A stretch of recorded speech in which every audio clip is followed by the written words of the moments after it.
नमस्कार, आप देख रहे हैं गांव जवार न्यूज। भारतीय पत्रकार महासंघ ने हिंदी पत्रकारिता दिवस पर विचार गोष्ठी एवं सम्मान समारोह का किया आयोजन। सम्मान समारोह में आए हुए लोगों का स्मृति चिन्ह, अंग वस्त्र और फूल मालाओं से किया गया स्वागत। कार्यक्रम के बाद क्या कहा कार्यक्रम की अध्यक्ष दुर्गा राय ने। चर्चा का विषय हमारे पत्रकारिता का उत्कृष्ट उत्थान एवं पत्रकारों की समस्या थी और इस पे बहुत सारे विचारकों के अच्छे विचार है और ये भी चर्चा हुई कि पत्रकारों का जीवन कठिनाइयों से भरा है।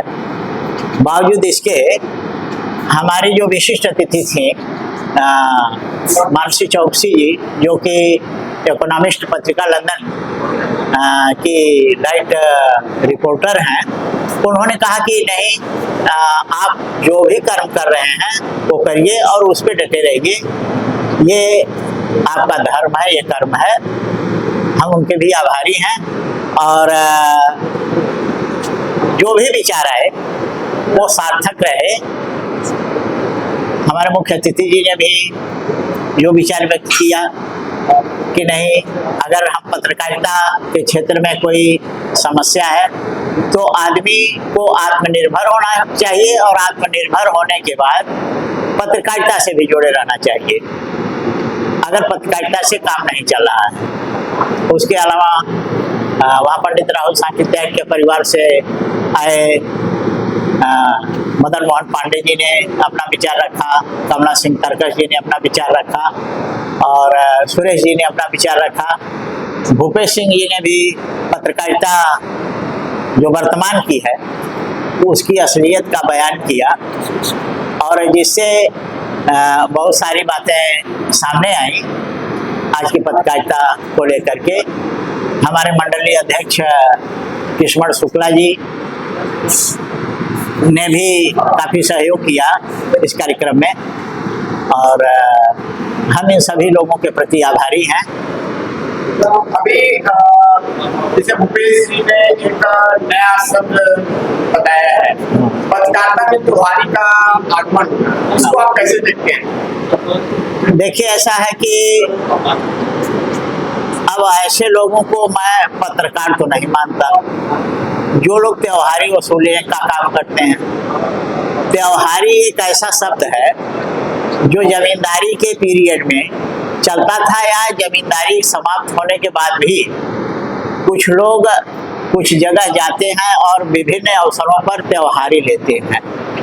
अगर पत्रकार त्योहारी लेने का काम करता है तो मेरे समझ वो पत्रकार नहीं है। पत्रकार का एक स्तर होता है और पत्रकार किसी सत्तासीन व्यक्ति से या प्रशासनिक स्तर पर कुछ पदों पर बैठे व्यक्ति से भी बड़ा होता है। इसके बाद इसलिए उसको किसी से त्योहारी लेने की आवश्यकता नहीं है और अगर वो ऐसा करता तो गलत करता है। तो अभी चर्चाओं में जो राहुल सांकृत्यायन के वंशज आपको बताया आए हुए थे, उन्होंने एक चीज की चर्चा की कि हम जब पढ़ते हैं तो 3 चीजों पर चर्चाएं होती है, 3 स्तंभ की बात होती है, ज्ञानपालिका, न्यायपालिका और व्यवस्थापिका की बात होती है। लेकिन जो चतुर्थ स्तंभ पत्रकारिता, इसकी चर्चा नहीं है, इसको आप कैसे देखते हैं? ऐसा है, मेरा अपना मत है। जैसे न्यायपालिका में भी शीर्ष स्तर पर बैठे लोग, व्यवस्थापिका में भी और कार्यपालिका में भी बैठे शीर्ष लोग ये कहते हैं कि पत्रकारिता चौथा स्तंभ है। लेकिन मैं मानता हूं कि पत्रकारिता का कोई संवैधानिक दर्जा प्राप्त नहीं, इसलिए चौथा स्तंभ होते हुए भी चौथा स्तंभ नहीं। आपने 3 पालिकाओं को तो व्यवस्थाएं दी और जो चौथी पालिका है जिसको आप चौथा स्तंभ कहते हैं, आपने उसको कुछ नहीं दिया तो फिर कैसा चौथा स्तंभ? इस तरह के फर्जी सम्मान की कोई आवश्यकता नहीं है। हाँ, अगर आप रहम कर सके, सत्ता में है, प्रशासन में है, तो इतना ही करिए कि उसको जो है सम्मान भले दीजिए, लेकिन ये मत कहिए कि ये हमारे बराबर है। हम उनके बराबर कतई नहीं हैं। वो भले चौथा स्तंभ मानते हैं, लेकिन हम अपने आप को चौथा स्तंभ नहीं मानते हैं, जब तक कि हमको संवैधानिक दर्जा न दे दिया जाए। और संवैधानिक दर्जा देने के लिए पत्रकार को उसी तरह से वेतन देना होगा, मानदेय देना होगा, पेंशन देनी होगी, चिकित्सा सुविधा देनी होगी, सुरक्षा देनी होगी।